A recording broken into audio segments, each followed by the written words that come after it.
The coffee was unremarkable. That detail appears in no official record, yet it persists, a fragment rescued from the edges of memory, from the testimony Emily Hargrove would give 3 decades later, her voice barely audible on a cassette tape marked, "Confidential, do not duplicate." She sat at table 7 near the window overlooking Lexington Avenue on the afternoon of May 23, 1957. The sky was overcast. Rain threatened but never came. New York moved outside the glass with its usual indifference. Taxis, briefcases, women in heels navigating puddles that hadn't yet formed. She was 28 years old, a widow for 11 months. Her hands, witnesses would later note, never stopped moving, folding napkins, straightening the sugar dispenser, tracing the rim of her cup. Nervous energy, perhaps, or the restlessness of someone accustomed to being invisible, whose survival depended on occupying as little space as possible. The men arrived at 2:47 p.m. This is not speculation. The cafe's clock, visible in a photograph seized during the 1958 inquiry, confirms it. 3 men. Dark suits, federal haircuts, the kind that announced affiliation before words were spoken.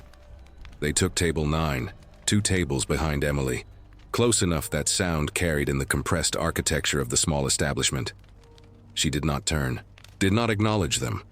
Her training as a secretary had taught her the art of listening without appearing to listen.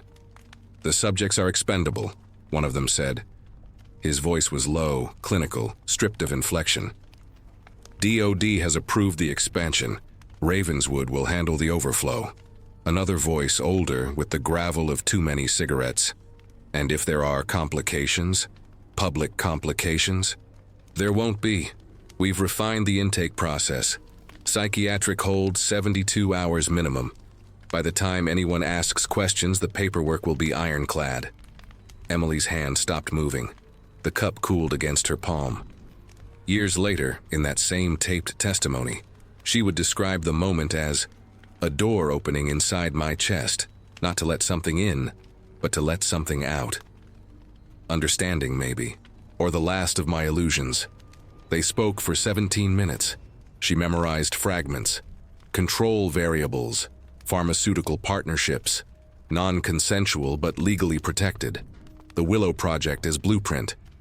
She did not write anything down. She had learned in the years since her husband's death, ruled accidental though the break lines told a different story, that some knowledge was too dangerous to commit to paper. When they left, she remained seated. The waitress refilled her coffee without asking. Outside, the rain finally began, soft at first, then relentless.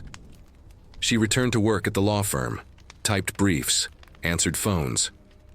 At 6:15 p.m., she stopped at a payphone on 42nd Street and called a journalist named Martin Webb, whose byline she'd seen in the Times. Stories about government overreach, about veterans experimented on without consent. She left a message with his secretary, brief, careful. "I have information about federal psychiatric programs. I'll call again tomorrow." She did not notice the black sedan parked across the street, did not see the man inside, writing in a small notebook, his pen moving with the same clinical precision as the voices in the café. Emily Hargrove walked home through the rain. Her apartment was on the 3rd floor of a brownstone on East 29th. 1 bedroom, a view of the neighbor's brick wall. She made tea, listened to the radio. At some point, she thought she heard footsteps in the hallway, pausing outside her door. But footsteps pause all the time in apartment buildings.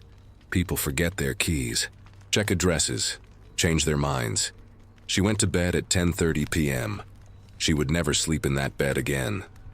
The watching had already begun, and in the architecture of erasure, the first step is always observation, silent, patient, absolute. The rain continued through the night. By morning, the city had forgotten it ever happened. Records indicate Emily Hargrove's name appeared on an institutional intake list exactly 11 days later. No explanation was ever provided for the timing. No one thought to ask. The document was 3 pages long, single-spaced, typed on a manual Underwood, the keys striking hard enough to punch through the carbon paper beneath. In the upper right corner, a stamp, "Immediate psychiatric intervention authorized," Superior Court, New York County. Below it, a signature, Judge Harold Templeton, a man who, according to court records, processed an average of 47 cases per day and rarely read beyond the first paragraph. The petition was filed by Dr. Raymond Ashford, a psychiatrist Emily Hargrove had never met. His credentials were impeccable. Columbia Medical School, 15 years at Bellevue.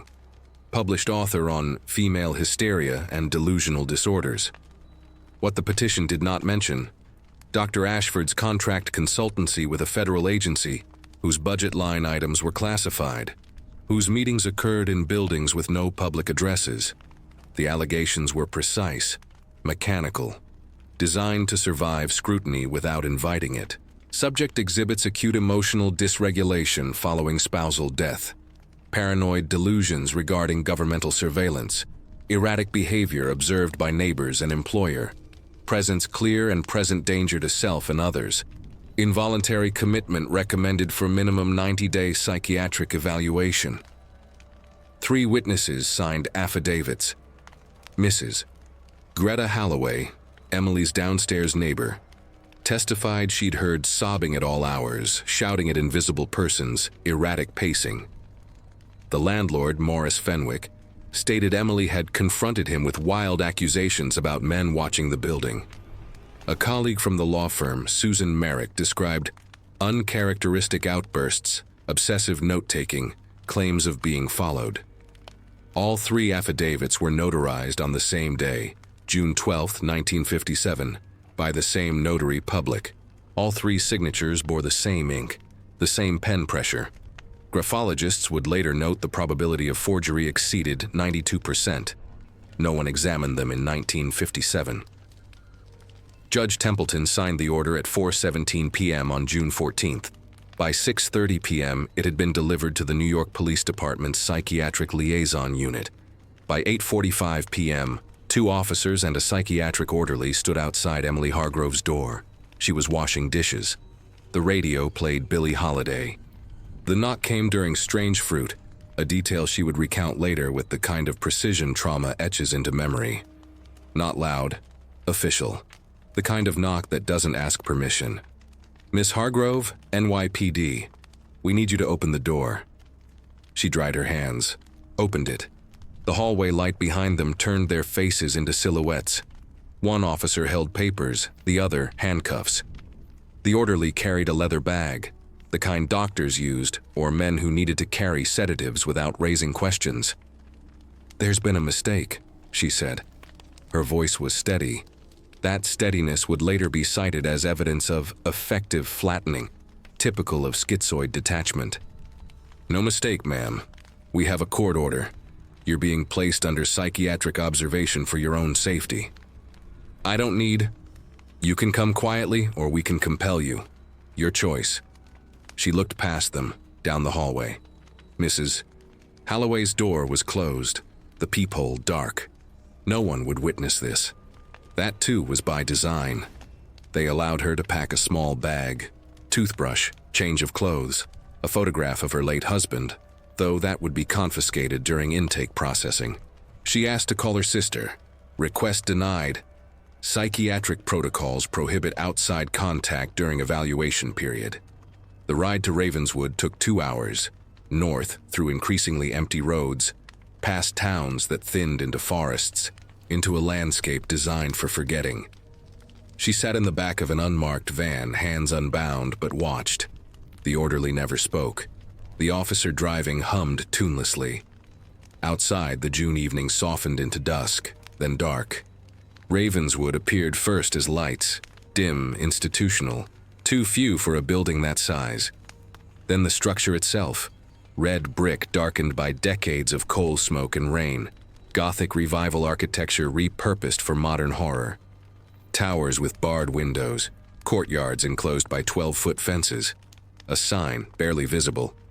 Ravenswood Psychiatric Institute, EST 1892, healing through discipline. The van stopped at a service entrance. No main doors, no reception area. Just a loading dock where supplies arrived and patients disappeared. They led her down. Not up as one might expect toward patient wards. Down. Concrete stairs slick with condensation. Fluorescent lights that flickered and buzzed like trapped insects.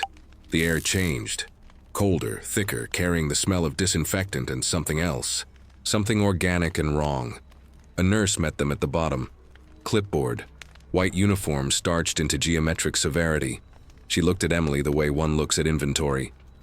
Hargrove, Emily. Court-ordered. Subterranean wing. Cell assignment? The officer asked. The nurse checked her clipboard. Chamber 7. The words hung in the air like a sentence handed down. Emily tried to speak. Found her voice had retreated somewhere deep inside her chest. Somewhere even she couldn't reach. They walked her down a corridor that seemed to have no end. Doors on both sides. Metal. Numbered. Behind some sounds, breathing, whimpering, the soft, repetitive thud of a head against a wall. Behind others, nothing. Silence so complete, it became its own presence. Chamber 7 was at the far end. The nurse unlocked it. The door swung inward on hinges that didn't creak. They'd been oiled recently, maintained. Inside, a space barely larger than a coffin standing upright. Steel walls. No window. No bed. A drain in the floor. A single dim bulb behind thick wire mesh in the ceiling. Standard intake, the nurse said, her voice flat, bureaucratic. 72-hour observation, then we'll see. Emily turned, looked at the officer, the orderly, the nurse. Saw nothing behind their eyes. No cruelty, no pity. Just function. Please, she whispered. I'm not... The door closed, the lock turned, the footsteps retreated. And Emily Hargrove, who 22 days earlier had been drinking unremarkable coffee on Lexington Avenue, ceased to exist in any official sense that mattered. In the darkness, she heard her own breathing. Then distantly, through walls that carried sound like a perverse kind of mercy, she heard others. Women, dozens of them. Breathing, existing, forgotten. The institution had swallowed her whole. And somewhere in the building above, in an office with a view, with file cabinets full of names crossed out and rewritten, men in suits made notes about Subject 7A, intake successful. Observation period commences 2200 hours, June 14, 1957. The date would matter later, when the counting began. When someone finally asked how long a human being could survive in a box before the mind broke or adapted or discovered something the architects of erasure never anticipated. Emily closed her eyes, not from exhaustion, from choice. The last choice she would make for a very long time. You mean no visitors were logged for Emily Hargrove during her first 30 days at Ravenswood? No phone calls, no letters. The intake form listed next of kin as deceased estranged. It was a lie. Her sister lived in Boston. Her sister never received notification. Chamber 7 measured 6 feet in length, 4 feet in width, 7 feet in height. These dimensions were not arbitrary. They were calculated. Designed by architects whose names appeared on government payroll ledgers under classifications like consultant, behavioral infrastructure, and project designer, psychological applications. The space allowed a human body to stand, to turn with difficulty, to sit with knees drawn to chest. It did not allow pacing, did not allow expansion, did not allow the illusion of escape, even in movement. The walls were steel. Not painted steel, but raw industrial plating, the kind used in ship hulls and bank vaults. Cold to the touch. In June, when outside temperatures reached 85 degrees, the chamber remained a constant 53. The cold was not incidental. Medical notes from similar facilities declassified in 1994 reference thermal regulation as compliance mechanism and controlled hypothermia for psychological malleability. Emily stood in the center of the space for the first hour, her back against nothing, her hands at her sides. The light above, a single 40-watt bulb behind wire mesh, cast no shadows because there was nothing to cast them from. Just her, just steel, just the mechanical hum of ventilation that moved air but brought no freshness, only circulation. The same molecules breathed and rebreathed until they felt thick as water in the lungs. She did not cry. This fact appears in the observation log. noted by whoever monitored the chamber through the small viewing slot in the door. A rectangular aperture no larger than a mail slot, positioned at eye level from the outside, chest level from within. The notation reads, Subject 7A, 22:15 hours. No visible distress. Adaptive response unexpected. Continue observation. The floor was concrete, sloped slightly toward the drain at the center. A circular grate 6 inches in diameter, stainless steel, bolted down. The slope was imperceptible to the eye, but absolute to the body. Stand long enough and the weight shifted, calves compensating, spine adjusting. There was no comfortable position. This, too, was intentional. Sleep deprivation through environmental design, catalogued in studies that would not be published for 30 more years. Emily sat, her back against the wall. The cold seeped through her cotton dress, the same dress she'd worn to wash dishes, to open the door, to cease being a person with a name and become Subject 7A. She drew her knees up, wrapped her arms around them. The position children take when thunder frightens them, when the world becomes too large and too loud. But Chamber 7 was not loud. It was the opposite of loud. It was absence. Sound existed only when she created it. Breathing, heartbeat, the whisper of fabric against skin. Everything else had been engineered out. The walls absorbed noise. The doors sealed hermetically. Even the ventilation system operated at frequencies designed to avoid detection by human hearing. A low subsonic presence felt more than heard, vibrating in the chest cavity like a second heartbeat slightly out of sync with the first. She spoke her own name, Emily Hargrove. The words died before reaching the walls, swallowed, consumed. She said it again, louder. Emily Hargrove. The steel gave nothing back, no echo, no confirmation, just absorption, as if the chamber were a mouth and her identity food to be digested. Time became theoretical. The light never changed. No window marked the passage of sun or moon. No clock ticked. The only rhythm was her own body, pulse, breath, the eventual need to use the drain because no toilet existed, no privacy, no dignity. Just the grate and the understanding that whoever watched through the viewing slot would see everything. She lost count of hours or minutes. The distinction ceased to matter. At some point, 3 hours in, maybe 4, the slot opened. A pair of eyes appeared, male, dispassionate. They observed her for 30 seconds, made no sound, closed the slot. She wanted to scream at them, demand explanation, demand justice. But something stopped her. Some instinct honed by poverty, by widowhood, by the knowledge that power does not answer to desperation. Screaming would be noted, catalogued, used as evidence of instability. So she remained silent, gave them nothing. The first hallucination came at what she estimated as hour 6. A shadow in the corner. Impossible because the light source was directly above, moving like liquid smoke. She blinked. It persisted. Blinked again. Gone. The mind, deprived of input, begins to generate its own. This is documented, expected, part of the design. She closed her eyes, tried to think of something other than where she was. Her sister's kitchen in Boston, the smell of bread baking, her husband's laugh before the accident that wasn't an accident. But the memories felt distant, like photographs fading in sunlight. The chamber was too present, too absolute. It demanded all attention, all consciousness. Somewhere beyond the steel, beyond the corridor with its numbered doors, beyond the subterranean wing that official floor plans never showed, the institution continued its routines. Shift changes, medication rounds, the soft screams that no one outside would ever hear. Emily opened her eyes, stared at the light, forced herself to count. 1, 2, 3. A tactic learned in childhood poverty. When hunger made the stomach clench, count. When winter cold penetrated thin blankets, count. When the world became unbearable, impose order through numbers. She reached 417 before the slot opened again. This time, a voice. Female, nurse's voice, flat, procedural.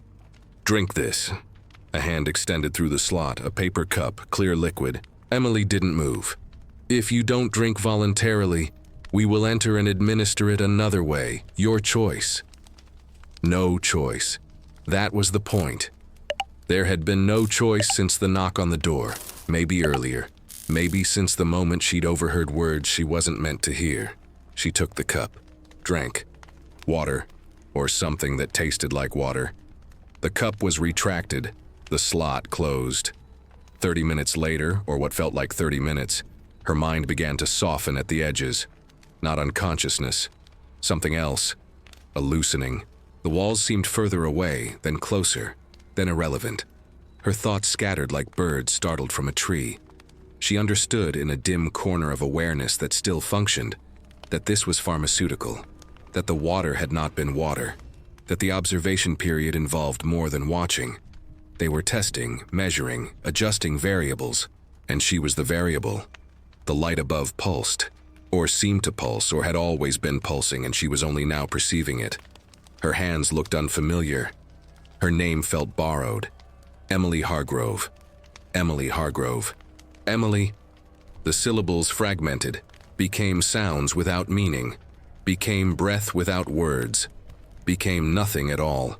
Medical records from Ravenswood, partially redacted, indicate pharmaceutical sedation protocols were administered to subjects in isolation chambers. The specific compounds used remain classified. Side effects documented in surviving notes include temporal disorientation, identity dissociation, auditory hallucinations, profound existential dread.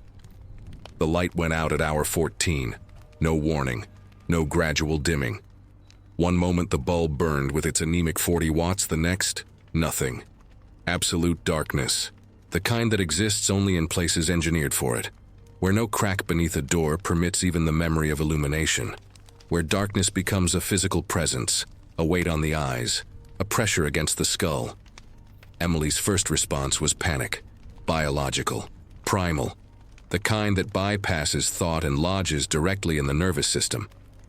Her hands flew up, searching for walls that had been there moments before but now felt theoretical. She stood too quickly. Dizziness. The pharmaceutical residue still circulating through her bloodstream. She stumbled, caught herself against steel that seemed to have moved, though of course it hadn't. She called out. No words, just sound. A cry that disappeared into the darkness like a stone dropped into an infinite well. No echo. The chamber swallowed it. She pressed her back against the wall and slid down, sat, pulled her knees up again. The position was becoming familiar, the body's default response to terror. Make yourself small, protect the vital organs, wait for the danger to pass. But the danger was the waiting itself. Time, already abstract, became meaningless. The body's internal clock relies on external cues. Light, temperature changes, routine. Remove those cues and the brain begins to guess, begins to invent rhythms that don't exist. Emily counted heartbeats, tried to calculate minutes, lost count, started again, lost count again. At some point, hour 17 according to observation logs, hour 70, according to her own deteriorating sense of duration, she began to see things. Not hallucinations exactly. Phosphonies, the visual noise generated by neurons deprived of input, firing randomly in the darkness. Swirls of color against the black. Geometric patterns. Faces that weren't faces. She knew, intellectually, what was happening. The mind cannot tolerate sensory deprivation. It fills the void with its own creations. But knowing did not stop the process, did not make the phantom lights less real as they bloomed and faded behind her closed eyes. Or were her eyes open? In absolute darkness, the distinction ceased to matter. The slot opened. She didn't know when, didn't hear the footsteps approach, just suddenly aware of the rectangle of light, searingly bright after however many hours of nothing. She squinted, shielded her eyes, saw nothing beyond the glare. A voice. State your name. Her mouth was dry, tongue thick. She'd been given no water since the cup that wasn't water. Emily, she rasped. Emily Hargrove. Incorrect. Your designation is subject 7A. State your designation. Silence. If you cannot comply with basic protocols, the observation period will be extended. State your designation. Subject 7A. The words tasted like ash, like betrayal, like the first stone in an avalanche of identity erasure. The slot closed. Darkness again. Immediate. Total. She wept then. Not from despair. Not yet. But from rage. At the men in the café. At the judge who signed without reading. At herself for going to that payphone. For thinking truth mattered.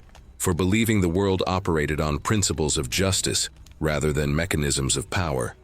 The weeping stopped when she realized no one could hear it. No one was listening for humanity. They were listening for breakdown, measuring the intervals between defiance and compliance, cataloging the erosion of self. She forced herself to stop, forced breath to steady, reclaimed her body from the panic trying to claim it.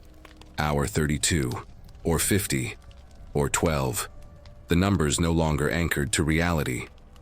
She heard sounds, faint through the walls. At first she thought they were more hallucinations, but they persisted. Rhythmic, human, breathing. Someone in the chamber next to hers, chamber 6, chamber 8, she didn't know, was breathing. Deliberately loud. A message, a signal. You are not alone. Emily pressed her palm against the wall. Cold steel, solid. She pressed harder, then began to tap slowly. 3 taps, pause, 3 taps, pause, a pattern. Simple, universal. The Morse code for SOS that even civilians knew from movies, from war stories, from the cultural grammar of distress. She waited, held her breath. From the other side, 3 taps. Pause. 3 taps. Acknowledgement. She began to cry again. Different tears now. Relief. Connection. The confirmation that she existed, that someone else existed, that they were trapped together in this architectural hell but not entirely severed from shared humanity. Over the next hours or days she'd lost the ability to know, they developed a language. 1 tap. Yes. 2 taps. No. 3 taps. I'm here. 4 taps. I'm scared. 5 taps. Hold on. The voice through the wall never materialized. No words. Just percussion. Metal to metal. Presence to presence. But it was enough. It became the tether that kept her from drifting completely into the void the chamber was designed to create. Observation logs from this period, discovered in 1987 during a Senate subcommittee investigation. Note: Subject 7A and Subject 6B have established communication. Recommend isolation protocols be enhanced. Social contact, even minimal, impedes psychological dissolution. The enhancement came at hour 48. The walls began to hum. Not the subsonic ventilation hum, but something new. Higher frequency, designed to mask sound, to make the tapping inaudible, to sever the connection. Emily tapped anyway, harder, until her knuckles split, until blood made her hand slick against the steel, until the pain was the only sensation confirming her body still existed. No response came back. The humming continued. At hour 72, marked precisely in logs, if not in her awareness, the light returned. Sudden, blinding. She screamed, covered her eyes. The brightness was agony after the darkness. Retinas contracting violently, brain unable to process the sensory shift. The slot opened. The same voice. Subject 7A, standard observation period complete. You will now be transferred to Phase 2, enhanced interrogation therapy. What did I do? Her voice was broken, unrecognizable. Please, what did I do? You overheard classified information. You attempted to disseminate it. You are a national security risk. This is remediation. I'll forget. I'll sign anything. I won't tell. Memory suppression is not achieved through promise. It requires intervention. You will be prepared for chemical therapy beginning at 0600 hours tomorrow. Tomorrow. The word was meaningless. There was no tomorrow in Chamber 7. No yesterday. No today. Just continuous present, stretching in all directions, infinite and suffocating. The slot closed. The light remained on, constant, unblinking. After the darkness, it became its own torture. No relief, no cycles, just exposure, perpetual, unending. Emily curled on the floor, no strength left to sit upright. The drain beneath her cheek, the cold seeping into bone. She tried to remember her sister's face, her husband's voice, the taste of coffee at table 7. Nothing came. Just the light, just the steel, just the hum of walls designed to erase. Somewhere above, in offices where men wore ties and drank from ceramic mugs and went home to families, someone made a notation. Subject 7A, baseline established. Proceed to pharmaceutical intervention. Authorization code, eternal echo. The words meant nothing to Emily. Not yet, but they would. In the days ahead, when the injections started, when her mind became a battlefield between what she knew and what they needed her to forget, those words would become everything. The program had a name, the program had a purpose. And Emily Hargrove, widow, secretary, woman who'd heard too much, was about to discover what happened when the government decided a human memory was a problem to be solved. Declassified CIA documents from Project MK-Ultra reference satellite programs operating in state psychiatric facilities. Ravenswood is mentioned by codename only. Site R. Activities included sensory deprivation, forced amnesia, personality restructuring, and terminal observation studies whose outcomes remain redacted. They came at 02:37 hours. Emily knew the time not from any clock. There were no clocks in the subterranean wing, but from the observation log that would surface decades later, water-damaged and incomplete, in a cardboard box marked "Destroy after 1975" that somehow escaped destruction. The log entry, written in cramped administrative script, reads, Site visit, Federal observers, subjects 7A through 7F, duration 43 minutes, purpose, progress evaluation. Federal observers. The euphemism was clinical, precise, meant men whose names did not appear on any institutional roster, whose vehicles bore government plates, but no departmental insignias, whose presence at Ravenswood coincided with increased security protocols and locked doors. Even the regular staff could not open. Emily heard them before she saw them. Footsteps, multiple sets, not the soft-soled shuffle of nurses or the heavy boots of orderlies, but the deliberate click of leather dress shoes on concrete. Executive footsteps. Authority made audible. They moved down the corridor with the confidence of men who owned the space, who had commissioned its construction, who understood its purpose in ways the institutional staff never would. The viewing slot opened. Light flooded Chamber 7, not from the internal bulb, which remained extinguished, but from the corridor beyond. Flashlight beams, 2 of them, sweeping across her face like searchlights hunting for bombers in a wartime sky. She was sitting against the wall, had been sitting for hours, days. The pharmaceutical fog from the previous injection still clouded her thoughts, made time viscous, made her body feel borrowed. She squinted against the light, raised one hand to shield her eyes. Subject 7A. A voice, male. East Coast accent, educated, the kind that came from prep schools and Ivy League institutions. Stand for inspection. She didn't move. Not from defiance. She'd learned defiance was futile, but from physical inability. Her legs had gone numb from the cold and the sitting. The injection had done something to her motor control, made her limbs feel distant, unresponsive. I said stand. I can't. Her voice was a whisper, hoarse from disuse and dehydration. The slot closed. She heard voices in the corridor, muffled, discussing. Then the sound she'd learned to fear most, keys turning in the lock. The door opened. 3 men entered. The chamber that had felt coffin small now felt impossibly crowded. They wore dark suits, white shirts, narrow ties, standard federal issue. Their faces were unremarkable, the kind of faces designed to be forgotten, interchangeable, bureaucratic. But their eyes held something else. Not cruelty, not compassion, just cold professional assessment, the way a mechanic might examine a malfunctioning engine. The tallest one held a clipboard. He read from it without looking at her. Emily Hargrove, age 28, widowed November 1956, employed as legal secretary Brennan and Associates, psychiatric admission June 14, 1957. Diagnosis, acute paranoid delusion with auditory hallucinations. He looked up. Do you dispute this diagnosis? Every word she wanted to say crowded against her teeth. Yes, it's false. I'm not insane. I heard you. I heard what you're doing. But she remembered the earlier interrogation, the way compliance was rewarded with light, defiance with darkness. She said nothing. Your silence is noted. He made a check mark on the clipboard. Subject demonstrates continued social withdrawal and non-cooperation. Recommendation, increase pharmaceutical intervention. The second man, shorter with wire-rimmed glasses that reflected the flashlight beam, stepped closer.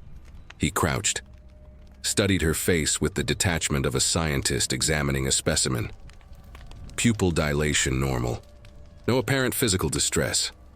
The LSD trials have been well tolerated. She's a good candidate for Phase 3. LSD. The word penetrated the fog. Emily's medical knowledge was limited.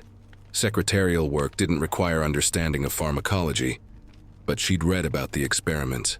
Government experiments, prisoners, soldiers, people who didn't consent, people who couldn't consent. What are you doing to me? The question escaped before she could stop it. The third man, who hadn't yet spoken, smiled. It was not a kind smile. We're helping you forget, Miss Hargrove. Or should I say Subject 7A? You heard something you shouldn't have. You tried to share it. We're correcting that mistake. By the time you leave here, if you leave here, the memory will be gone. Along with most others, probably. Unfortunate side effect, but necessary. The café, she whispered. The conversation. That's what this is about. The tall one wrote another note. Subject retains fragmentary recall of precipitating incident. Increased dosage. Recommend electroconvulsive therapy as supplement. Emily's breath caught. Electroshock. She'd heard stories. Patients who forgot their own names, who lost years, who came back hollow, echoes of who they'd been. Please. She hated the word even as she spoke it, hated the begging, but survival overrode pride. I won't tell anyone. I don't even remember what I heard. You just demonstrated that you do remember. The man with glasses stood, adjusted his frames. That's the problem. Your memory is evidence. Evidence must be eliminated. They turned to leave. The tall one paused at the door. For the record, Miss Hargrove, you're not the first. There have been others. Some responded better to treatment. Some didn't respond at all. We're refining the process. You're helping advance important work. National security work. You should feel proud. The door closed, locked. The slot remained open just long enough for her to see them in the corridor, conferring with someone she couldn't see. A doctor, probably, or another federal observer. She caught fragments. Willow Project parameters. Senator's wife still in Chamber 4. Complete memory suppression by end of month. Disposal protocols if therapy fails. Disposal protocols. The words echoed in the renewed darkness after they left. Disposal, like trash, like evidence, like a problem solved through elimination. Emily pressed her forehead against the steel wall. It was still cold, still real. The only thing that felt real anymore. She understood now with brutal clarity what she'd stumbled into. This wasn't a hospital. It wasn't treatment. It was a machine designed to erase inconvenient truths by erasing the people who knew them. How many chambers were there? 7A through 7F, the log had said. 6 women, maybe more in other wings, all witnesses to something, all being systematically unmade. She thought of the tapping, the woman in the next chamber who'd answered her SOS. Was she a senator's wife? A journalist? A secretary like Emily who'd heard too much? It didn't matter, they were all the same now. All subjects, all evidence to be destroyed. The pharmaceutical fog was lifting slightly. She forced herself to think clearly, to use the brief window before the next injection. If she was going to survive this, if any of them were, She needed to do what they were trying to prevent. Remember, hold on to the details, the faces, the voices, the words in the café, everything. She began to repeat them silently, like a mantra. The subjects are expendable. DOD has approved the expansion. Ravenswood will handle the overflow. She repeated the names she'd glimpsed on the clipboard during the inspection, reading upside down in a skill learned from years of secretarial work. Dr. Raymond Ashford, Agent Harlan Thorpe. She carved them into memory with the desperation of someone who understood memory was the only weapon she had left. They wanted her to forget, so she would remember. She would remember everything, even if it killed her, especially if it killed her. Because then someone, someday, might find the proof, might ask the right questions, might discover that women disappeared into places like Ravenswood, and the only crime they'd committed was knowing too much. Outside in the corridor, the footsteps faded. Inside Chamber 7, Emily Hargrove began the work of becoming unforgettable. A 1977 Senate hearing on CIA domestic operations included testimony about liaison programs with state psychiatric facilities. When questioned about specific sites, CIA Director Stansfield Turner stated, "Those programs were terminated. Records were destroyed per protocol. We cannot confirm or deny individual facility involvement." The syringe was glass, medical grade, 20 milliliters. Emily saw it through the viewing slot before the door opened, held up to the corridor light by a nurse whose face she'd never seen before. Younger than the others, with blonde hair pulled into a regulation bun so tight it seemed to stretch her features into a permanent expression of clinical disinterest. Subject 7A. Extend your arm through the slot. Emily didn't move, not from defiance this time, but from the knowledge that whatever was in that syringe would take her somewhere she might not return from. The previous injections had been sedatives, disorientation agents. This was different. She could see it in the nurse's careful handling, the way she kept the needle vertical, the way she avoided looking at Emily's face. "If you don't comply, we'll enter and administer it by force. It's easier for everyone if you cooperate." Everyone. As if Emily's ease mattered in this transaction. She extended her arm. Pale, bruised from previous injections, the veins had begun to collapse in the crook of her elbow, so they'd moved to the back of her hand. The needle went in. Sharp, precise. The nurse's hands were steady, practiced. She'd done this before, many times before. The plunger depressed. Clear liquid entered Emily's bloodstream. The nurse withdrew the needle, pressed a cotton swab to the injection site. No bandage. The slot closed. "Count to 60. The nurse's voice came through the metal. "Try to stay calm. Panic makes it worse." Then silence. Footsteps retreating. The familiar sound of solitude. Emily counted. 1, 2, 3. Her voice aloud in the darkness, creating rhythm, imposing order. 17, 18, 19. At 23, her tongue felt thick. At 27, the walls began to breathe. At 31, time folded. It didn't break suddenly. It dissolved, like sugar in water. One moment discrete and solid, the next diffused into everything, indistinguishable from space, from thought, from the steel chamber that was simultaneously expanding to infinite size and contracting to the dimensions of a coffin, a womb, a grave. She was standing. She was sitting. She was lying on concrete that felt like clouds, like nothing, like the absence of sensation itself. Her body existed in multiple positions simultaneously, or perhaps it didn't exist at all. Perhaps she was only the awareness of having once had a body, a memory of flesh now dissolved into pure consciousness without anchor. The chamber walls turned transparent. No, they'd always been transparent. She could see through them into other chambers, dozens of them, hundreds, infinite regression of steel boxes, each containing a woman, each woman becoming translucent, becoming idea, becoming the ghost of herself. She saw the woman from Chamber 6, or what had been a woman, now just outline filled with static like a television tuned to dead channels. The woman was screaming, or laughing, or both. Sound had lost meaning. Everything was vibration, frequency. wave patterns colliding and creating interference. Emily's childhood appeared in the upper left corner of her vision.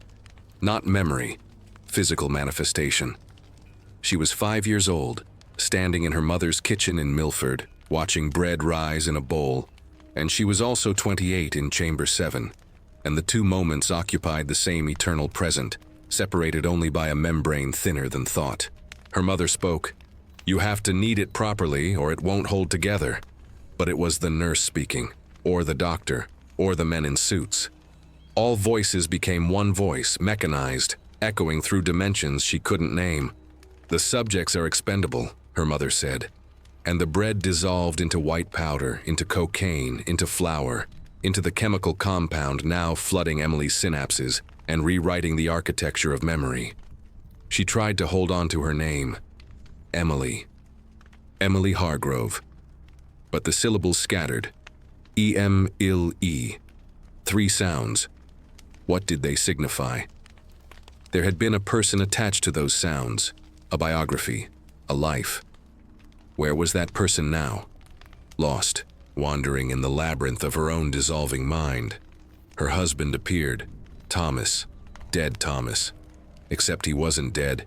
He was sitting in a chair that didn't exist, in a corner of Chamber 7 that had no corners, playing cards with the judge who signed the commitment order, playing cards with herself as a child, playing cards with time itself and losing, always losing. "They killed you," she tried to say. But the words emerged as colors. Blue-green terror, red accusation, purple grief so deep it had texture, weight, mass. Thomas looked at her with eyes that were cameras, recording everything, seeing nothing. "You'll forget me," he said. "That's what they want.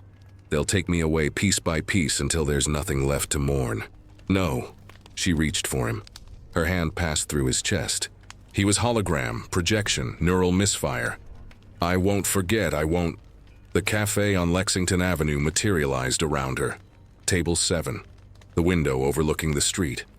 But the men in suits were sitting at her table now, drinking her coffee, speaking in reverse, words pouring out of their mouths and back in, time running backward and forward simultaneously. Overflow the handle will Ravenswood, expansion the approved has DOD, expendable are subjects the. She understood them perfectly, or didn't understand at all.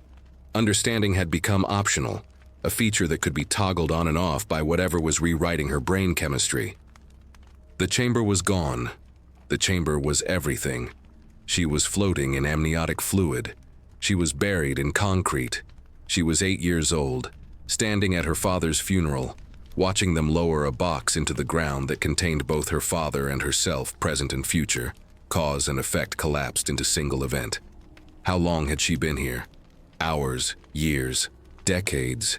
She'd grown old in Chamber 7, watched her hands wrinkle and wither, watched her hair turn white and fall out, watched her body decay in accelerated time-lapse until only skeleton remained.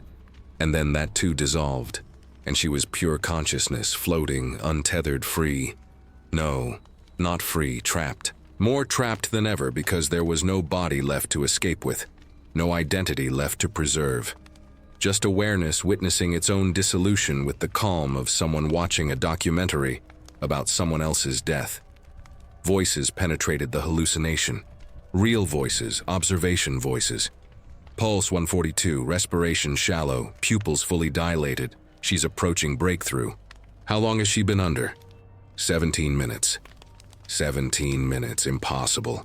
She'd lived entire lives, died multiple deaths, traveled through her own history and the histories of everyone she'd ever known, forward and backward, sideways through dimensions.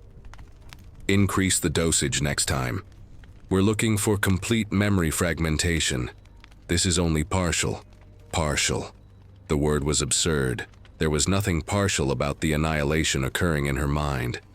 They wanted more. There was no more. There was already everything. Already nothing. The café faded. Thomas faded. Her childhood faded. The chamber reasserted itself, steel, cold, real. The anchor she both craved and despised. Reality was torture, but unreality was obliteration. And somewhere between the two, Emily discovered a truth the doctors hadn't anticipated. The drug was supposed to erase memory. Instead, it was revealing the mechanism of erasure. She could feel them working, the chemicals dismantling associations, severing neural pathways, attempting to isolate the memory of the café and excise it like tumor. But in doing so, they'd expose the entire system.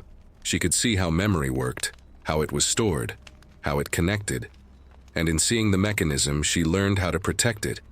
She began to build walls, not physical walls, mental architecture, taking the memories they wanted to destroy, the conversation, the names, the details, and hiding them behind other memories. Innocent ones, childhood scenes and recipe lists and the lyrics to songs, camouflaging evidence among innocents. The drug fought back, tore through the walls, but she rebuilt them. Faster, deeper, using the drug's own chaos as construction material.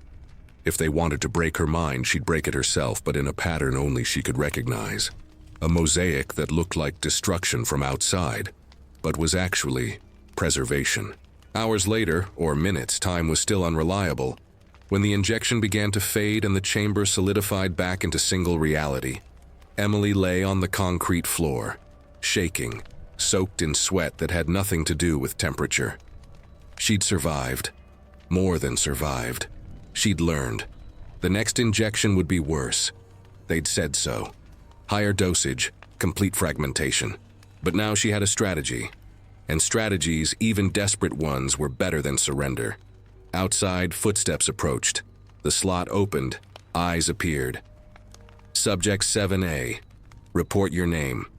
She looked at them. Those bureaucratic eyes. Those federal eyes. Those eyes that had watched dozens of women dissolve and felt nothing. Emily, she whispered. Emily Hargrove. Victory, even small, even temporary, tasted like blood and defiance. Declassified MK Ultra documents describe Sub-Project 68, involving psychic driving and de-patterning through drug-induced altered states. The goal: erase existing memories and implant new ones. Success rate classified. Casualty rate classified. Consent obtained none. She came during the third week, or what Emily calculated as the third week, though time in the subterranean wing had become a fiction maintained only through the counting of injections. Meals pushed through the slot. The intervals between interrogations. 21 days. Maybe 23. The calendar in her mind was crumbling like wet paper. The night shift changed at 2300 hours. Emily had learned to recognize the pattern. Footsteps at the far end of the corridor, keys jangling, the metallic slam of the security door, then silence as the new shift settled into their posts. The night nurses rarely checked on the chambers. They sat in their station, filled out paperwork, waited for morning. But this night, footsteps approached, different from the usual patrol rhythm. Slower. Hesitant. They stopped outside Chamber 7. The viewing slot opened. A face appeared. Female. Older than the blonde nurse who administered injections. Perhaps 40 with graying hair pulled back carelessly, strands escaping. But it was the eyes that made Emily's breath catch. They weren't clinical. They weren't indifferent. They were human. Horrified. Grieving. The woman stared at Emily for a long moment. Said nothing. Then the slot closed. Emily waited. 5 minutes. 10. The footsteps didn't retreat. She heard something else. The soft scrape of paper against metal. Then the footsteps moved away. Quick now. Urgent. She crawled to the door. There, pushed through the gap beneath the slot, a piece of paper. Folded tight. She unfolded it with trembling hands. Held it up to catch the dim light from the corridor crack. The handwriting was small, cramped, written in pencil. You are not crazy. None of you are. I'm so sorry. I didn't know until tonight. R. Emily read it 3 times. 4. The words didn't change. Validation. After weeks of being told she was subject 7A, delusional, dangerous, after injections designed to make her question her own sanity, here was proof. Someone believed her. She pressed the paper to her chest, felt tears come, the first tears that felt like relief rather than despair. Then she heard footsteps returning, different ones, heavier. The blonde nurse, making rounds. Emily shoved the paper into her mouth, chewed, swallowed. The pencil marks tasted like graphite and hope. By the time the blonde nurse's face appeared in the slot, Emily sat against the wall, expression blank, the evidence destroyed but the message preserved. The next night, footsteps again. Same hesitant rhythm. The slot opened. The older nurse, R, looked at her with those impossible eyes. "Can you write?" A whisper. Barely audible. Emily nodded. A pencil stub appeared through the slot. Then another scrap of paper. "Tell me your name. Your real name." Emily wrote carefully, shielding the paper from the corridor light. Emily Hargrove, secretary, not insane. Witnessed federal conversation. They want me to forget. She folded it. Passed it back. The slot closed. She heard paper rustling, then the footsteps retreated. This became the pattern. Every 3 or 4 nights when R worked the late shift and the facility descended into its deepest silence, the slot would open. Papers would exchange. Fragments of communication in a place designed to eliminate communication. Through these scraps, Emily learned. R's full name was Ruth Kellerman. She'd worked at Ravenswood for 7 years, believing it was a legitimate psychiatric hospital. She'd never been allowed into the subterranean wing until 2 weeks ago, when regular night staff called in sick and she was assigned emergency coverage. What she saw broke something fundamental in her understanding of the world. "I read the charts," one note said. "Half the women down here have no psychiatric history, just inconvenient histories, witnesses, whistleblowers. One woman saw her congressman with his mistress. Another overheard stock manipulation. You heard something about government programs. They're erasing you, all of you." Emily wrote back, "How many chambers?" The response came 2 nights later. 12 active, 7 empty. The empty ones still smell like bleach. I don't want to know why. Death, disposal protocols, the words the federal observers had used. Emily's hand shook as she wrote, "Can you help us escape?" Ruth's reply was devastating in its honesty. "I don't know. The security is absolute. Guards at every door. Cameras I didn't know existed. I could lose my job. Or worse, I have a daughter. She's 6, I'm all she has." Emily understood. She wrote, "Then just remember us, remember our names. If we disappear, tell someone, anyone." But Ruth wrote something else. Something that changed everything. There might be another way. The federal observers keep files. Real files. Not the fake medical records. I've seen them bring boxes to the administration office on the 3rd floor.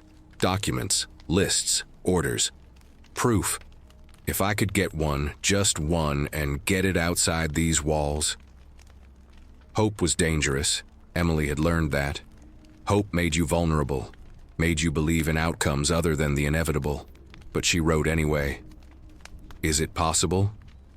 Ruth's response took 5 days to arrive.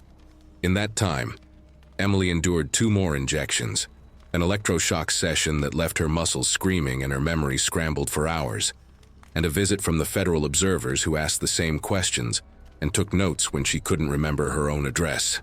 When Ruth's note finally came, it was longer than usual. "I found something, microfilm, in a box marked for shredding. It has names, agents' names, authorization codes, facility locations. It connects everything. I made a copy. I don't know how to get it out. They search our bags, monitor our calls, but I'll find a way for my daughter, so she grows up in a country that doesn't do this to women." Emily wrote back, "Hide it. Don't risk yourself. Please." But Ruth had already decided. Her next note was brief. "My daughter's name is Sarah. If something happens to me, remember her. Tell her I tried to be brave." 3 nights later, Ruth didn't come. The regular night nurse did rounds. Everything proceeded normally. Morning shift arrived. Meals came through the slot. The routine continued, mechanical, unchanged. But Emily knew something had shifted. She could feel it the way animals feel approaching storms. A change in atmospheric pressure, invisible but absolute. She was right. 48 hours after Ruth's last note, the viewing slot opened during the day shift. The administrator appeared, a man Emily had never seen before, silver-haired, wearing a suit instead of medical whites. Subject 7A. You will be informed that Nurse Ruth Kellerman has been terminated from her position due to violation of patient confidentiality protocols. Any materials she may have passed to you were unauthorized. Any information she provided was false and should be disregarded. Do you understand? Terminated. The word had multiple meanings, all of them terrifying. Emily forced herself to speak. Is she alive? That is not your concern. Do you understand the statement I have made? Yes. The slot closed. Emily sat in the darkness and mourned a woman she'd never truly met, whose face she'd seen only in fragments through a rectangular opening, whose courage had been punished exactly as courage always was in places like Ravenswood. But Ruth had said she made a copy, had said she'd find a way. Had she succeeded before they caught her? Or had the microfilm been discovered, destroyed, erased like everything else in this institution designed for erasure? Emily would not learn the answer for 30 years. But somewhere, in a filing cabinet in a federal building in Washington, a small canister of microfilm sat mislabeled, overlooked, waiting for the day when archives would be declassified and Ruth Kellerman's final act of defiance would detonate like a delayed bomb in the heart of the American intelligence apparatus. For now, Emily only knew that she was alone again. And that alone was how they wanted her. Personnel records from Ravenswood show Ruth Kellerman's employment terminated July 8, 1957. Reason listed: violation of institutional security protocols. No forwarding address provided. No reference letters issued. No further employment history found. Sarah Kellerman, age 6, entered foster care system July 15, 1957. The transfer came without warning. Day 37 by Emily's count, though the institutional calendar would later show it as July 22, 1957. A Tuesday, overcast, temperature outside a pleasant 78 degrees that the subterranean wing would never feel. The viewing slot opened at 06:45 hours, earlier than usual, interrupting what passed for sleep in Chamber 7. Subject 7A, you are being relocated for medical evaluation. Stand and face the wall. Emily obeyed. She'd learned the choreography of compliance. Stand, face away, hands behind back. Wait for the click of restraints. The door opened. 2 orderlies entered. They bound her wrists with leather straps, not handcuffs, which would leave marks that might be questioned, but institutional restraints that could be explained as patient safety protocols. They led her out of Chamber 7 for the first time in 37 days. The corridor was exactly as she'd imagined it from sounds alone. Concrete floor, fluorescent lights spaced too far apart, numbered doors on both sides. Chamber 6, Chamber 5, Chamber 4. Behind each door, silence, or breathing so quiet it might have been imagined. Women learning to take up no space, even in respiration. They walked past the nurse's station, empty now, shift change, and toward an elevator Emily hadn't known existed. The orderlies pressed the button for the 3rd floor. Up, toward daylight, toward the world she'd been severed from. The elevator lurched upward with mechanical groaning. 30 seconds. 40. Then the doors opened onto a corridor that looked nothing like the subterranean wing. Polished linoleum, windows, natural light so bright after the perpetual twilight below that Emily's eyes watered, vision blurring. Keep moving. A hand on her shoulder. Not gentle, not cruel. Procedural. They entered a room marked Medical Evaluation, Authorized Personnel Only. Standard examination room. Table with stirrups, cabinets of supplies, a sink, a chart on the wall showing anatomical diagrams. A doctor waited. Not Dr. Ashford, but someone new. Younger, nervous. He didn't meet Emily's eyes. Subject 7A, lie down. This is a routine physical examination. Routine. Nothing in this place was routine. But Emily lay down. The orderlies stepped outside. The door closed. For the first time in 37 days, She was in a room with only one other person. The possibility of conversation, of humanity. The doctor began the examination. Blood pressure, pulse, reflexes. He worked in silence, making notations on a clipboard. Then he paused, looked at the door, looked at Emily, whispered, "Don't react to what I'm about to do." He reached into his coat pocket, pulled out something small wrapped in gauze, placed it on the examination table beside her head, hidden from the door's window by his body. "A nurse named Ruth asked me to give this to you before they took her. She said you'd know what to do with it." His voice was barely audible, tight with fear. "I don't know what it is. I don't want to know, but she said it was important. That it could save lives." Emily's heart hammered. She didn't move, didn't look at the object. "Where is Ruth?" "I don't know. She didn't come back to work. No one talks about it. That's how it works here. People disappear and we pretend they never existed." He resumed the examination, louder now. Performance for anyone listening.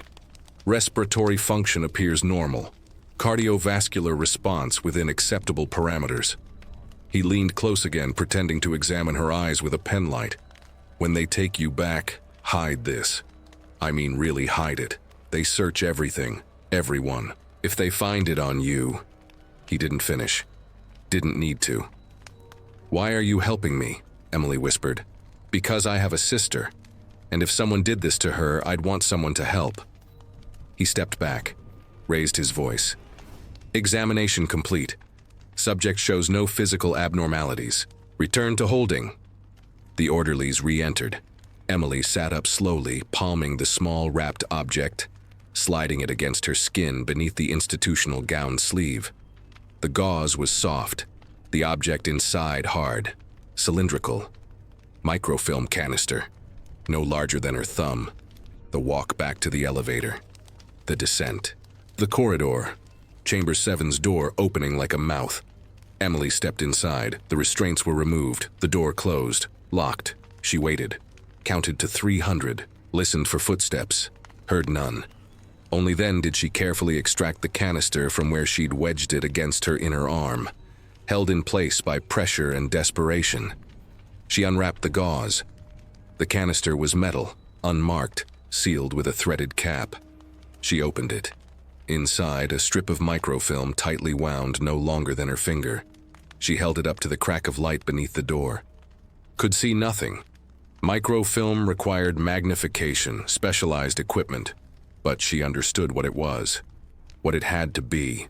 The proof Ruth had mentioned, the documents linking federal agents to Ravenswood, the evidence that could destroy careers, end programs, expose the machine. Now she had it. Now came the harder question, what to do with it. Hiding it in the chamber was impossible. They searched during random inspections, running hands along walls, checking the drain, lifting her from the floor to examine beneath her. Any cavity, any crack, any space large enough to conceal even a small object had been engineered out of the chamber's design, which left only one option. The option Ruth had apparently anticipated, given the canister's size. Emily would have to hide it inside herself. Not in any cavity visible to external examination, but deeper, ingested, kept in her digestive system and expelled only when absolutely necessary, then re-ingested. A cycle of internal concealment that felt degrading even to contemplate, but might be the only way to preserve the evidence. She'd heard of prisoners doing this, swallowing contraband, recovering it, repeating. The human body as vault. Humiliating, dangerous, the canister could perforate, poison, obstruct. But what choice remained? Emily unscrewed the cap again, looked at the microfilm. This fragile strip contained names, orders. Proof that what happened to her, to the other women, to Ruth, was not individual tragedy but systemic crime. If it survived, if it somehow reached the outside world, it could be detonated, could force accountability. If it was destroyed, they won. Completely. Eternally. She thought of Ruth. Of Sarah, the 6-year-old daughter who would grow up without understanding why her mother vanished. Of all the women in the other chambers. Of the empty chambers that still smelled like bleach. She screwed the cap back on. placed the canister on her tongue, swallowed. It went down hard, metallic, unnatural. She felt it travel down her esophagus, settle in her stomach, felt nauseous. Forced herself not to vomit, breathed slowly, waited for her body to acclimate. The canister was inside her now, part of her. Evidence made flesh. Ruth's final gamble, carried forward by a woman she'd known only through whispered notes and desperate hope. Emily lay on the concrete floor, placed her hand over her stomach, felt the slight weight of the microfilm pressing against her from within. It was grotesque. It was sacred. It was the only power she had left. Somewhere in Washington, federal agents slept in comfortable beds, confident that their crimes were buried beneath layers of classification, institutional silence, and the bodies of women no one would miss. They didn't know that one of those women now carried a bomb in her belly. A documentary bomb, a truth bomb waiting to explode. But Emily knew, and knowing changed everything. She would survive this. Not for herself. That ship had sailed. That possibility had drowned in pharmaceutical fog and electroshock sessions, and 37 days of isolation.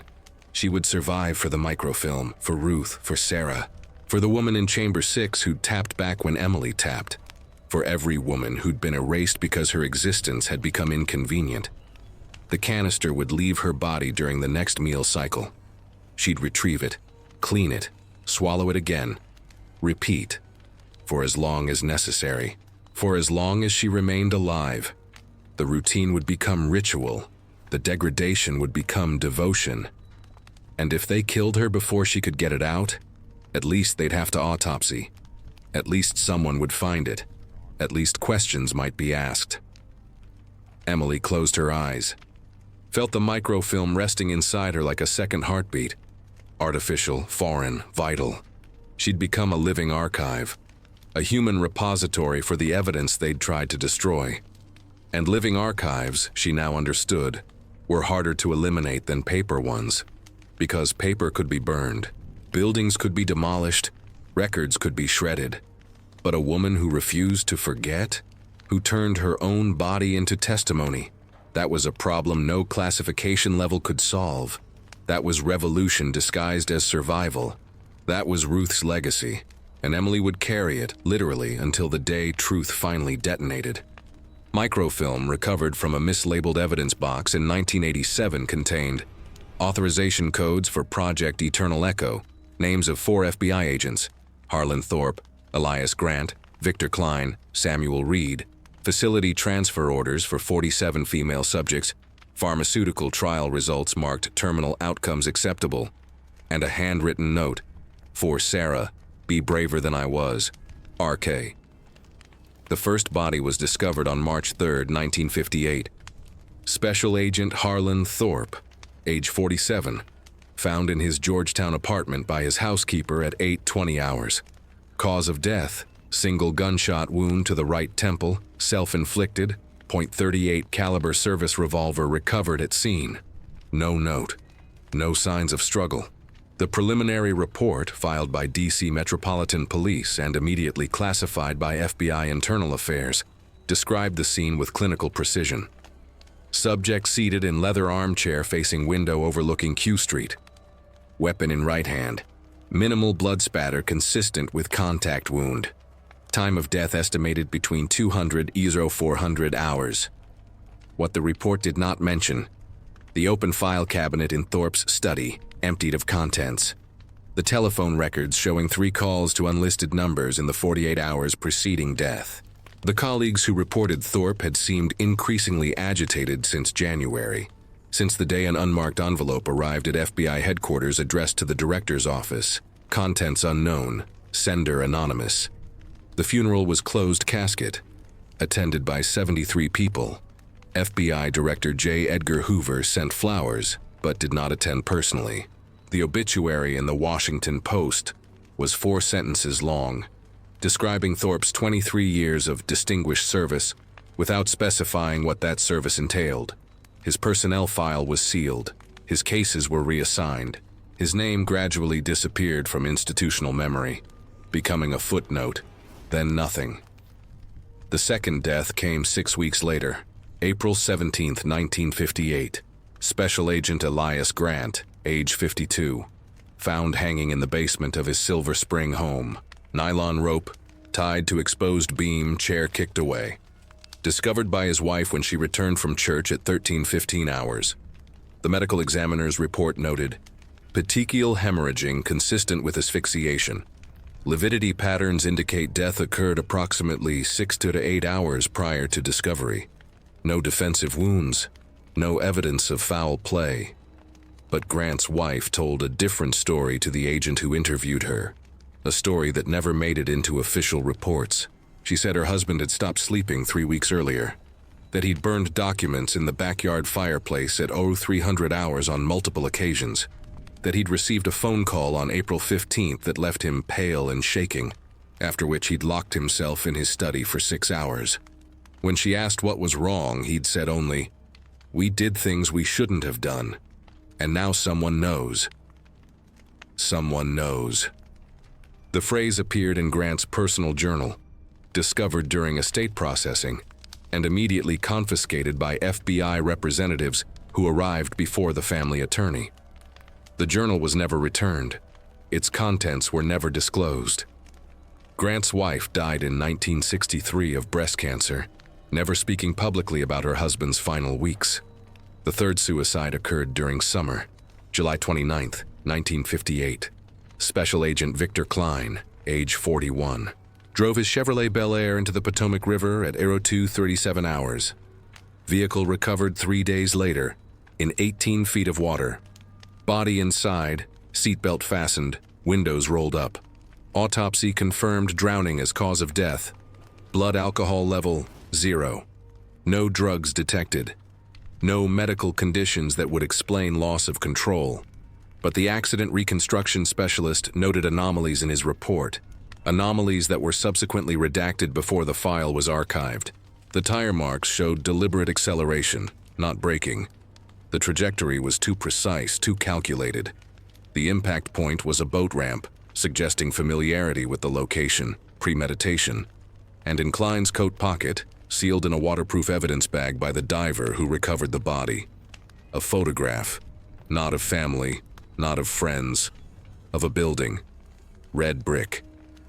Gothic architecture, a sign barely visible in the image, Ravenswood Psychiatric Institute.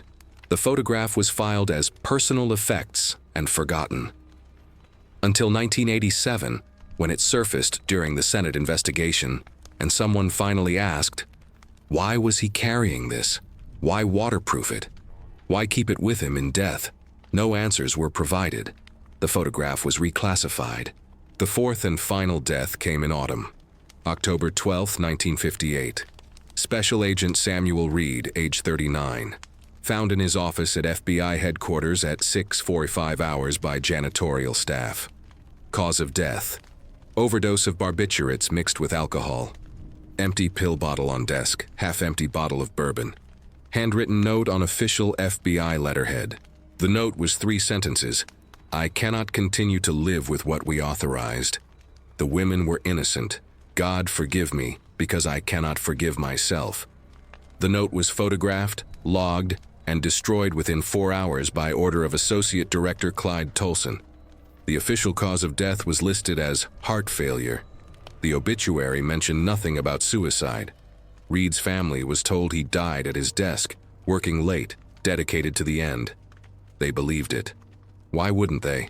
4 men, 4 deaths in 7 months, all connected to the same unit, the same programs, the same classified operations that had no names in public records. Coincidence, the official position stated. Tragic coincidence. The stress of intelligence work, the burden of national security. These things happened. But in January 1958, 1 month before Thorpe's death, something else had happened. An envelope had arrived at the office of Senator Estes Kefauver, Democrat from Tennessee, chairman of the Senate Judiciary Committee. Inside, a canister of microfilm. No return address, no explanation. Just the film and a handwritten note on a scrap of paper. Look at what they did to us. Look at our names. The women they erased. Kefauver's staff didn't know what to make of it initially. Microfilm required specialized equipment. It took 3 days to locate a reader. When they finally viewed the contents, what they saw prompted immediate calls to FBI leadership, demanding explanation. The FBI's response was swift. The microfilm was fraudulent, a Soviet disinformation campaign designed to undermine American intelligence operations. The names were fabricated. The documents were forgeries.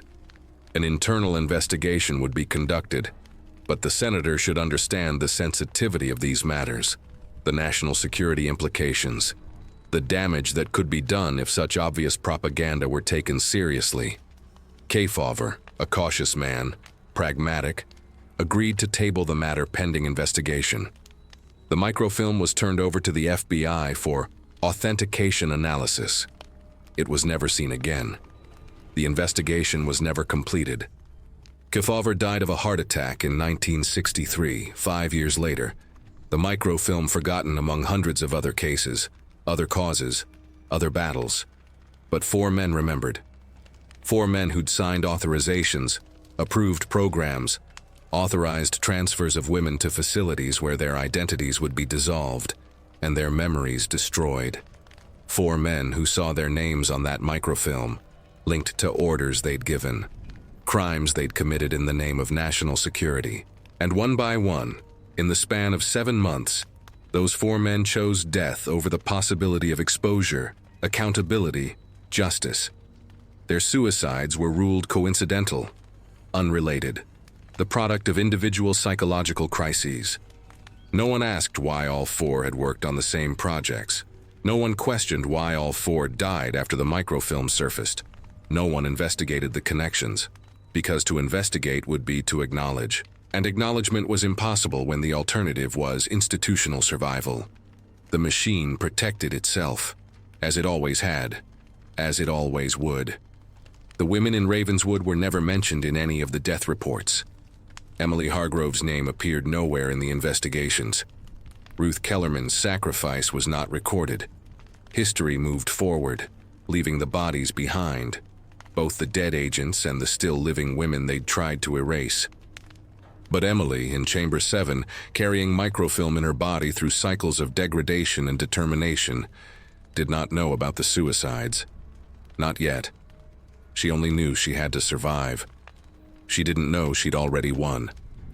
FBI Internal Memorandum, dated November 1958, marked Eyes Only, Destroy After Reading. Personnel Losses, Q1, Q4 1958. Recommend all future operations maintain strict compartmentalization. Single point failures, see Ravenswood Disclosure. Create unacceptable vulnerability. Suggest immediate termination of all legacy programs with documentary trails. Transition to oral authorization only. Present day, Department of Justice Archives, Washington, D.C., October 2023. The box was labeled Ravenswood MISC 1955-1960, Destroy per Retention Schedule.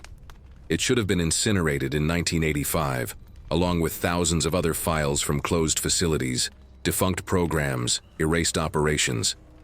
But bureaucracy is imperfect.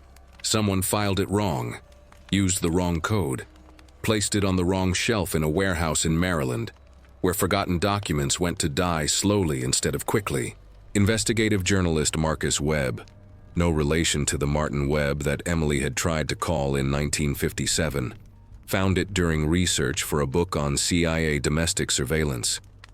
He was looking for something else entirely, stumbled on the box by accident, opened it, expecting nothing.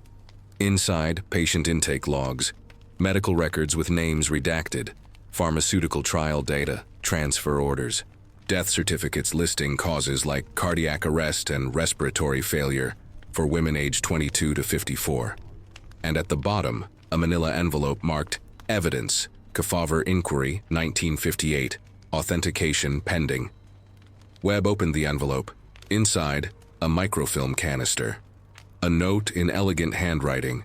For Sarah, be braver than I was. R.K. And a second note, different handwriting, shakier. My name is Emily Hargrove. If you are reading this, I am likely dead. But the truth is not. Chamber 7, 1957.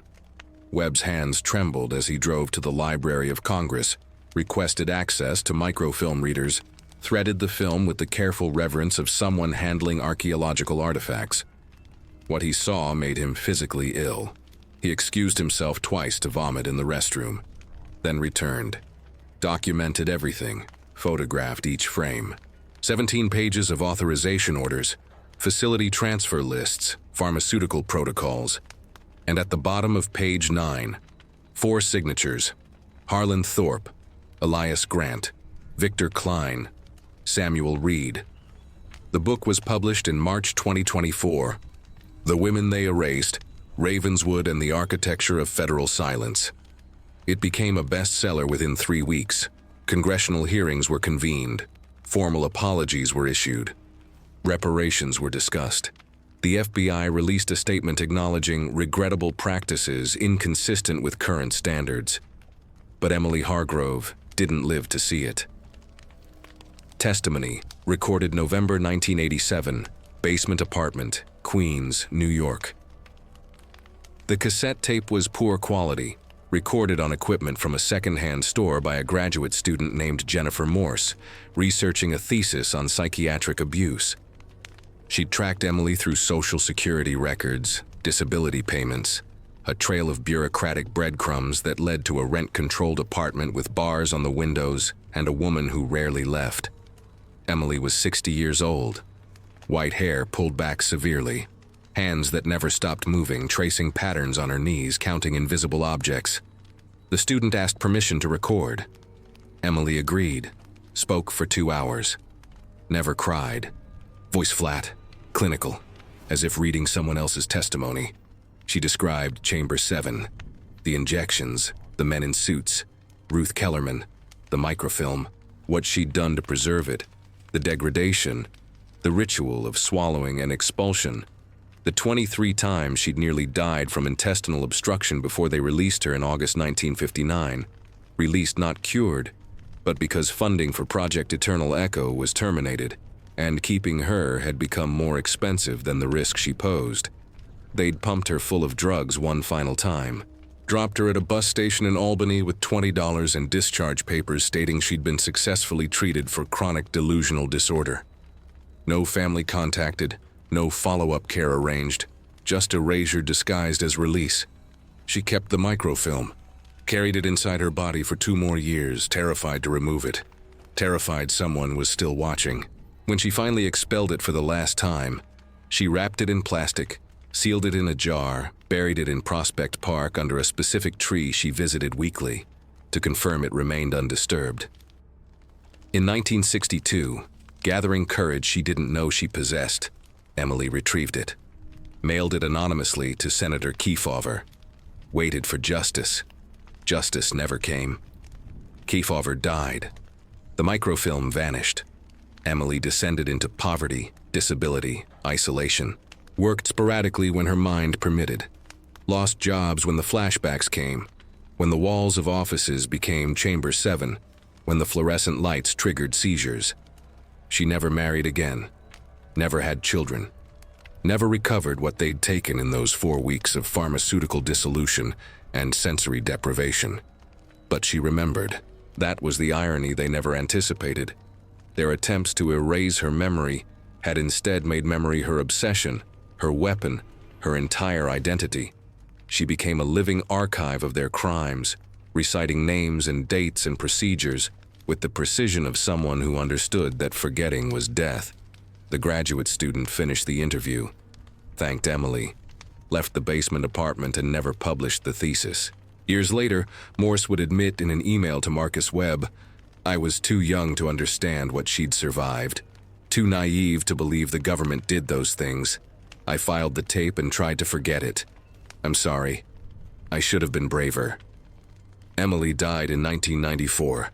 Heart failure, alone in that basement apartment, found 3 days later when neighbors noticed the smell.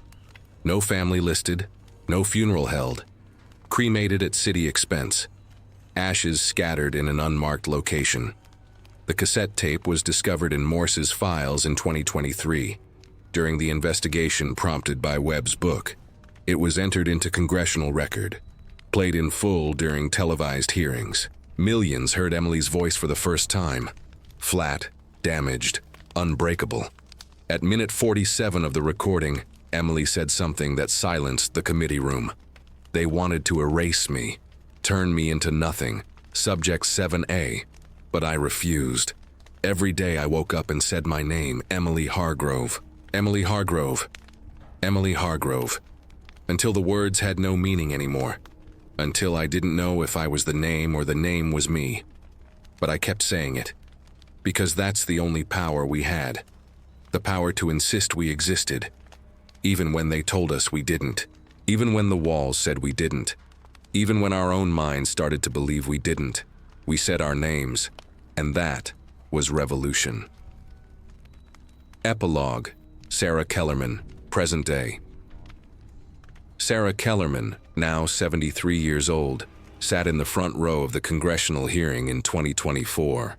She'd been found by Webb's research team, living in Portland, Oregon, a retired schoolteacher, married, 3 children, 7 grandchildren. A full life built on the foundation of questions she'd never been able to answer about her mother's disappearance in 1957. When the microfilm was displayed on the large screens in the hearing room, when the note appeared, "For Sarah, be braver than I was. RK." She wept for the first time in 67 years. After the hearing, she requested access to the full evidence. Spent 3 days reading every document, every testimony, every piece of the horror her mother had tried to stop. On the 4th day, she held a press conference, spoke for 23 minutes, ended with these words. "My mother was a night nurse who made $150 an hour. She had a 6th grade education. She was nobody important by the standards that mattered then. But she saw something wrong, and she acted. She risked everything. She lost everything. And because she did, because Emily Hargrove carried what my mother gave her, because both of them refused to let the truth die, we're here. Knowing, acknowledging, promising to remember. That's not redemption. Nothing redeems what happened. But it's something. It's the echo they tried to silence, still ringing." The Ravenswood Institute was demolished in 1982. The site is now a community park in Albany.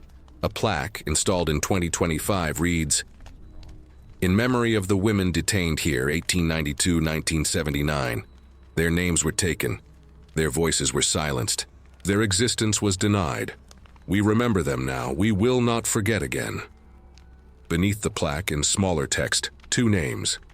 Emily Hargrove, Ruth Kellerman. In the park, children play, elderly couples walk. No one feels the weight of what happened beneath their feet. In chambers that no longer exist, to women whose screams were swallowed by institutional silence 70 years ago. But the archive remains. The microfilm now digitized, available to researchers. The testimony transcribed, studied. The truth, finally, irrevocably, part of the historical record. Emily Hargrove won. Not in time to save herself, not in time to prevent the suffering, but in the only way that mattered, she made them remember. She forced the acknowledgement. She turned her body into testimony and her survival into evidence. And in a world that tried to erase her, that succeeded in erasing so many others, Emily Hargrove became unforgettable. The echo that never dies. The woman from Chamber 7. The proof that no matter how sophisticated the machinery of silence, one voice, one act of defiance, one refusal to disappear can detonate across decades and shatter the foundations of power. They tried to delete her. History restored her. And that restoration, incomplete and late as it was, stands as warning and promise both. Bury the truth, and eventually, someone will dig it up. Silence the witnesses, and eventually, their testimony will surface. The machine is powerful, but memory is eternal. In a world that tried to erase them, women who never returned remembers.